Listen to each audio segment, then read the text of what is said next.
I was the dreidel-spinning champion of the universe. Of course, we didn't call it dreidel back then.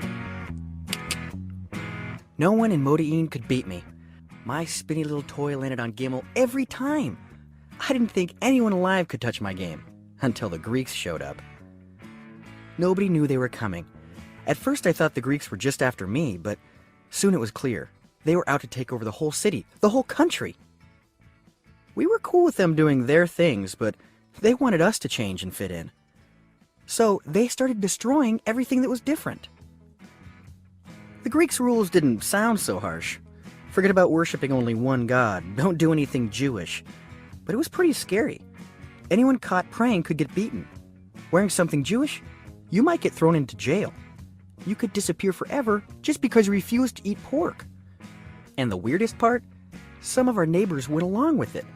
They started dressing like the Greeks, playing Greek sports, and worshipping idols and hanging out at the wrestling matches. Most people went along with the new rules, even though they weren't happy about it. A few people did exactly what they did before, only they did it in secret. And then there were the people who wanted to fight. As for me, there was too much drama going on. I just wanted to play dreidel. But we couldn't even do that in peace. Every time I sat down, the Greeks would hassle me.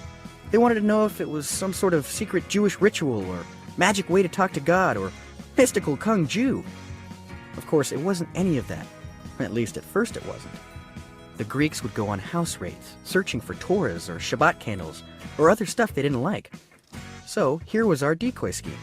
We would wait outside and play games, and when the Greek soldiers came by, we just took our time explaining the rules. If it lands on Gimel, you get all the coins.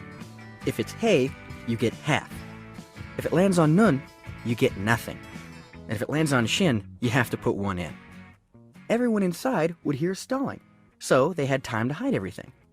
Now that's what I call mystical Kung Jew. The Greek armies spread throughout the country. They reached the temple in Jerusalem, which they trashed, of course. In secret, we studied and we trained. Even though it seemed like everyone thought the Greeks were the coolest thing since sliced latkes, only a few people actually thought that. Most of us were faking. Some of us were hiding. And when we were ready, we stopped hiding. A war was fought and lots of people died. And despite the odds, miraculously, we actually won. We took back our towns and our country and our way of life. We hitched up to Jerusalem to the temple. It was wrecked. Our holy temple. It was completely polluted and trashed. But we all helped clean it up.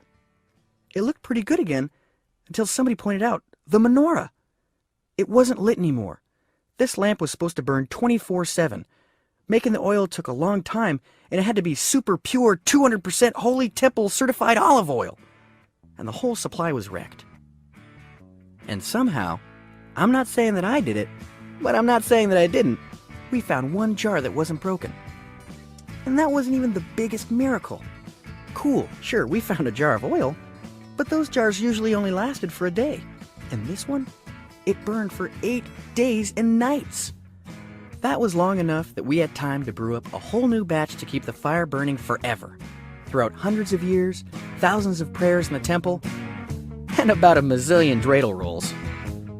Make that a mazillion and one.